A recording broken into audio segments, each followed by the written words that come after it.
United state America का एक शहर न्यू जर्सी रात के समय नए साल का जश्न मनाया जा रहा था। खूब आतिशबाजी हो रही थी। उसी आतिशबाजी के बीच कुछ ऐसा हुआ जिसे देखकर पूरे यूएसए में हंगामा मच गया और इंटरनेट पर लोग तलाश करने लगे यूएफओ और एलियन से जुड़े कीवर्ड्स। ऐसी एक घटना भारतीय वायुसेना के साथ कारगिल युद्ध के समय घटित हुई थी, जिसमें एक एलियन स्पेसक्राफ्ट या यूएफ से भिड़ने की बात कही गई थी और ये किस्सा वायुसेना के एक पूर्व अधिकारी ने बताया है पॉडकास्ट पर। पूरे अंतरिक्ष में करोड़ों अरबों आकाश गंगाएं हैं। इन आकाश गंगाओं का एक छोटा हिस्सा हमारा मिल्की वे है और इस मिल्की वे में मौजूद करोड़ों सौरमंडल में से एक छोटे से सौरमंडल का एक छोटा सा ग्रह हमारी धरती है। अब तक की जानकारी के हिसाब से धरती पर ही इंसान बसते हैं या जीवन बसता है। हालांकि इस बात से इनकार नहीं किया जा सकता कि अंतरिक्ष में जीवन की संभावना बहुत अधिक है।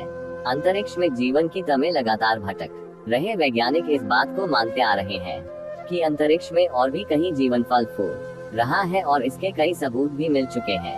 अब धरती के आसमान में ऐसी वस्तु दिखी है जो मानव द्वारा नहीं बनाई गई। इन्हें शॉर्ट फॉर्म में अनआइडेंटिफिकेशन संगीत रहस्यमय वस्तुएं ज्यादा दिख रही हैं।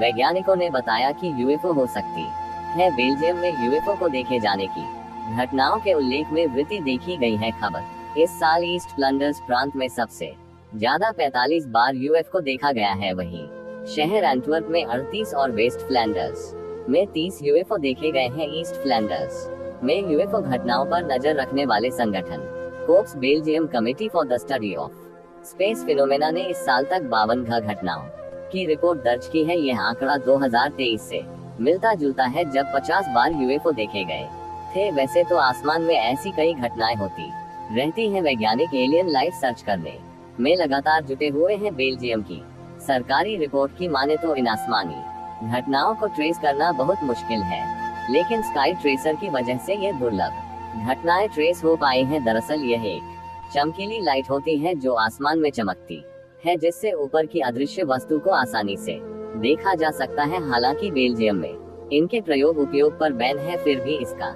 उपयोग कानूनी सवाल पैदा करता है। लगातार इस तरह की घटना के बाद कई सवाल उपज नहीं लगे हैं। क्या आसमान से एलियन हम पर नजर रख रहे हैं या फिर किसी प्रकार की इंसानी खुराक? बात है इस घटना में उछाल ने यूएफओ की प्रकृति और इस पर नजर रखने वाले अधिकारियों की चिंताओं को बढ़ा दिया है। चर्चा हो रही है कि अगर यह वास्तविक रूप में यूएफओ है तो इसकी स्टडी होनी चाहिए। मानव निर्मित घटना है तो इस पर रोक लगनी चाहिए। हमारे वैज्ञानिक लगातार ब्रह्मांड में दूसरे ग्रहों की खोज कर रहे हैं जहां पृथ्वी के जैसे ही जीवन हो। वहीं लगातार ऐसी खबरें वायरल होती रहती हैं कि हम इंसानों के अलावा एलियन भी इस ब्रह्मांड में कहीं पर रह रहे हैं और कई बार तो ऐसा कहा जाता है कि एलियन हम पर नजर रख रहे हैं। किसी के किडनैप करने का इल्जाम भी एलियन पर लगाया जा चुका है और वैज्ञानिक इसी सवाल की खोज में बीती दशकों से भटक रहे हैं। लेकिन क्या वह एलियन को ढूंढने में कामयाब हो पाएंगे और पृथ्वी से दूर कहीं जीवन है? तो आज के इस वीडियो में हम आपको इन्हीं सवालों के जवाब देने वाले हैं।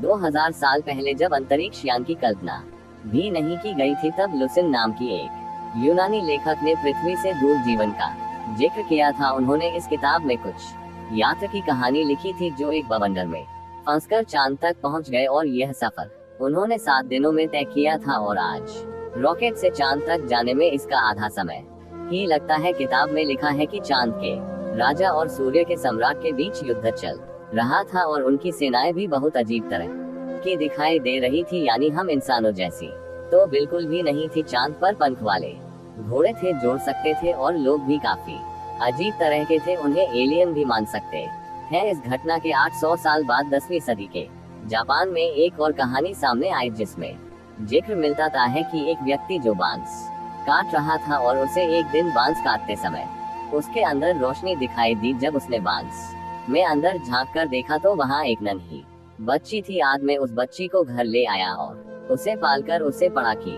और लड़की ने बताया कि वो चांद से है। अब ये बात भी सच है दोस्तों की चांद के बारे में बहुत समय तक लिखा गया है। इसकी एक वजह ये भी हो सकती है कि पृथ्वी से चांद साफ दिखाई देता है, इसलिए लोगों ने इसी के बारे में बहुत कुछ लिख दिया। जबकि शुक्र और मंगल दिखाई नहीं देते, ये दिखाई देते हैं तो हम उन्हें तारा समझ बैठते हैं। इसके बावजूद मंगल के बारे में भी अब हम बहुत कुछ जान चुके हैं। 1870 में एक इतालवी खगोल वैज्ञानिक ने टेलीस्कोप से मंगल ग्रह को देखा। इन्होंने इसके बारे में विस्तार से लिखते हुए बताया कि मंगल की सतह पर नालियां जैसी लकीरें हैं और लोगों को लगा वो नहरों की बात कर रहे हैं। इसी के बाद से यह धारणा बननी शुरू हो गई कि मंगल ग्रह पर रहने वाले लोगों ने ही वह नहरें खोदी है। इस घटना के बाद पोलैंड का एक पादरी ने भी एक किताब लिखी। इस किताब में उन्होंने मंगल पर रहने वाले लोगों का जिक्र किया था। इन लोगों की लंबाई 9 फीट तक थी और यह शाकाहारी हुआ करते थे।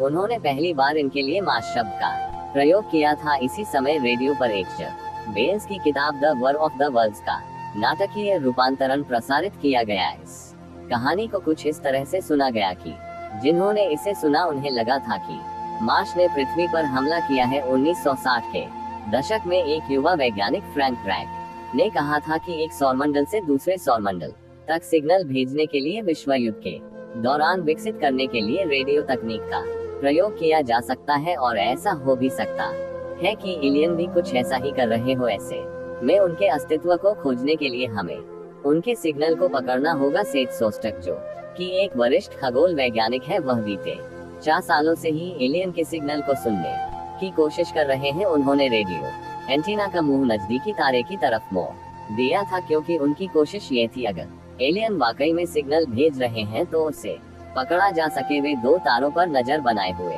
थे। दिलचस्प बात ये थी कि दोस्तों एक तारे से उन्हें सिग्नल नहीं मिला लेकिन दूसरे से उन्हें कुछ आवाजें सुनाई दी। उन्हें लगा उन्होंने एलियन को ढूंढ लिया है। हालांकि ये सेना का कोई विमान भी हो सकता था। 1980 के दशक में अमेरिकी सरकार ने एलियन खोजने के लिए सिटी इंस्टीट्यूट को आर्थिक मदद भी देना शुरू कर दिया था। रेडियो तरंगे आसानी से आ जा सकती हैं और सेठ रेडियो रिसीवर पर जो आवाज सुनना चाहते हैं वो कुछ अजीब थी और ये असल में किसी एलियन का सिग्नल नहीं था बल्कि सेठ ने सिमुलेशन से इसे तैयार किया था ताकि समझा जा सके कि वह क्या तलाश कर रहे हैं। लेकिन मुश्किल ये थी कि इसके लिए उन्हें लाखों रेडियो फ्रीक्वेंसी को देखना था। फिर उन्हें कैसे पता आखिर पहले किसे देखना है, ये बड़ी समस्या थी। एलियन ने ये संदेश तो भेजा नहीं था कि किस फ्रीक्वेंसी पर मुझे ट्यूनिंग करना है। ऐसे में सद को हर फ्रीक्वेंसी को चेक करना था और इस समय को बर्बाद करना ही था। इसलिए उन्हें ऐसे रिसीवर चाहिए थे जो सभी चैनल एक साथ सुन पाए। जब एक खगोल वैज्ञानिक रेडियो टेलीस्कोप का डेटा देख रहे थे तब उन्हें तेज और फ्रीक्वेंसी वाले सिग्नल मिले। उन्हें तब ये लगा कि ये एलियन के सिग्नल हैं। वे बहुत खुश थे। उन्होंने इस सिग्नल के पास वाव लिखा था। हालांकि उन्हें असल में क्या मिला था ये सेठ नहीं जानते थे। आकाश के उसी हिस्से में फिर कुछ और लोगों ने भी तलाश की लेकिन उन्हें कभी कुछ ऐसा मिला ही नहीं। इसलिए ऐसे में 2 संभावनाएं हो सकती हैं, या तो वह एलियन थे या फिर पृथ्वी पर ही किसी चीज की आवाज थी। कई लोगों के लिए यह एलियन के सिग्नल का उदाहरण था लेकिन सही मायने में सालों की खोज के बारे में कोई पुख्ता संकेत नहीं मिला था। अब ये सवाल उठता है, सरकारों का ऐसे प्रोजेक्ट पर अरबों रुपए खर्च करना क्या सही है? इसका कोई नतीजा ही नहीं निकले। 1990 के दशक की शुरुआत में सेटी इंस्टीट्यूट को मिली जो सरकारी मदद थी वो बंद कर दी गई। हालांकि यहाँ एलियन की खोज का अंत बिल्कुल नहीं था। डेविड ग्रीनस्पन एस्ट्रोबायोलॉजिस्ट है और प्लेनेट साइंस इंस्टीट्यूट में वरिष्ठ वैज्ञानिक है। वह अंतरिक्ष अनुसंधान पर नासा के सलाहकार रह चुके हैं। उनका कहना है कि एलियन की खोज को लेकर भरोसा इसलिए भी कम हुआ था कि तब तक ज्यादा ग्रह खोजे नहीं गए थे। लेकिन 90 के दशक की शुरुआत के बाद वैज्ञानिकों ने अपने सौरमंडल में नए छोटे ग्रहों के साथ दवा प्लेनेट भी खोज निकाले हैं। और एक बार फिर सवाल उठा, क्या हमारे सौरमंडल के बाहर ऐसे ग्रह हो सकते हैं जहां पर जीवन हो? क्योंकि अब तक हम सौरमंडल के सभी ग्रहों के बारे में जान चुके थे। मार्च 2009 में नासा ने कपलर अंतरिक्ष यान लॉन्च किया जिसमें टेलीस्कोप वाली एक ऑब्जर्वेटरी थी जिसका उद्देश्य पृथ्वी के बाहर जीवन की खोज करना था। केपलर एक चतुर विचार था और यह ऐसा था कि धरती से दूर आप एक ऐसी जगह उसे रखें जहां से वो पूरे अंतरिक्ष पर नजर रख सके। और कई सालों तक केपलर ने तारों पर नजर रखी।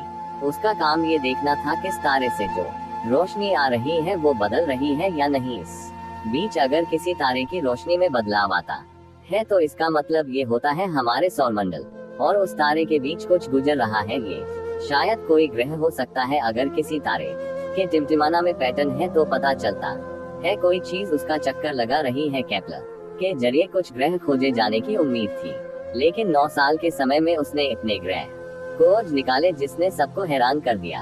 उसने 9 सालों में 2000 से भी ज्यादा नए ग्रहों की खोज की थी। अब इन खोजे गए ग्रहों में कितने ग्रह ऐसे हैं जिन पर जीवन हो सकता है, हालांकि इनके बारे में मोटा मोटा अनुमान लगाया जा सकता है, क्योंकि हम ये नहीं जानते किन हालातों में जीवन पनपता है। हमारे सामने केवल पृथ्वी का ही उदाहरण है। हालांकि हम यह मान सकते हैं कि हमारी पृथ्वी जैसे आकार वाला कोई ग्रह अगर किसी खास क्लाइमेट जोन में है तो वहां जीवन की संभावना हो सकती है। इस हिसाब से यह कहना गलत नहीं होगा कि हमारे आकाश गंगा में ऐसे 30 करोड़ ग्रह हो सकते हैं। डेविड ग्रीन स्पून के मुताबिक ये खोज वो क्रांति थी जिसमें धरती के बाहर जीवन की संभावना को लेकर वैज्ञानिकों की सोच को बदल दिया।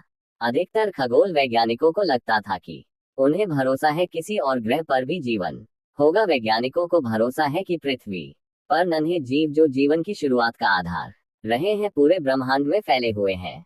एक नई खोज ने एक बार फिर एलियन की तलाश में दिलचस्पी बढ़ाई है। अब सबसे बड़ा सवाल है, अगर कहीं एलियन मिल भी गए तो क्या एलियन मिले तो हम करेंगे क्या? स्टीवन डिक, जो कि खग वैज्ञानिक है और विज्ञान के इतिहासकार के साथ नासा के प्रमुख इतिहासकार भी रह चुके हैं, दूसरे खगोल वैज्ञानिकों की तरह स्टीवन को भी यही लगता है कि पृथ्वी के अलावा भी किसी दूसरे ग्रह पर जीवन है। लेकिन इसका पता चलने के बाद क्या होगा? स्टीवन डिक ने बताया कि उन्हें जितना पता है, लेकिन अमेरिकी सरकार या फिर किसी और के पास इसकी कोई योजना नहीं है कि अगर कहीं एलियन मिल गए तो इसका असर क्या होगा। उनका ये भी कहना है कि हमें अब तक ये भी नहीं पता कि जिन्हें हम खोज रहे हैं वह कैसे और हमसे मिलकर उनका रिएक्शन क्या होगा। हम यह मानकर नहीं चल सकते कि एलियन अच्छे ही होंगे। दूसरे ग्रह से आए बैक्टीरिया या संक्रमण फैल सकता है। हम नहीं जानते एलियन की दुनिया में परोपकार का सिद्धांत है या नहीं, लेकिन क्या ऐसा हो सकता है जिन एलियन को हम खोज रहे हैं शायद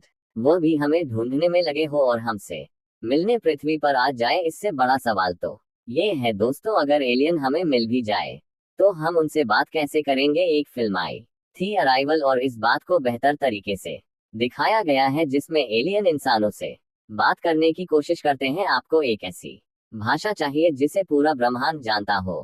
कुछ लोगों को ये लगता है कि मैथ इसका जवाब हो सकता है, लेकिन इसे लेकर में कई तरह की थ्योरी है। कुछ का मानना है गणित का आविष्कार किया गया है और कुछ का मानना है इसे खोजा गया है। इन बातों के अलावा भी और कई सवाल हैं जो परेशानियों का सबब हो सकते हैं, जैसे हम उन्हें धर्म के दायरे में देखेंगे, हम उनके साथ कैसा व्यवहार करेंगे और धरती की तरफ से उनसे बातचीत कौन करेगा?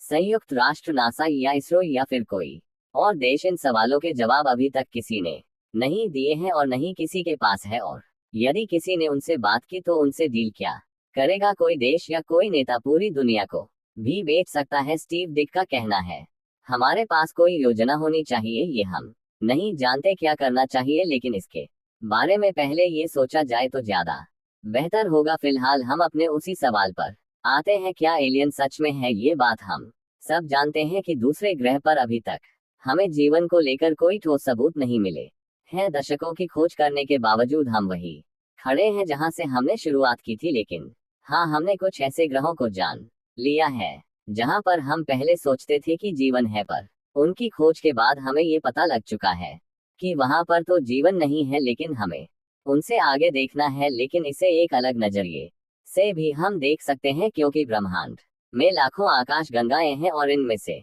एक हमारी भी है और हमारी मिल्की वे में भी अरबों खरबों तारे हैं। अब ये भी संभव नहीं है कि पृथ्वी एकमात्र ऐसा ग्रह हो जहां जीवन बन पा हो, तो हो सकता है किसी दूसरे ग्रह पर भी जीवन पनप चुका हो या पनप रहा हो, या फिर हमारे जैसे लोग रहते हो। इसके बारे में आप क्या सोचते हैं? हमें कमेंट में लिखकर जरूर बताइएगा। तब तक के लिए नमस्कार, जय हिंद, जय भारत।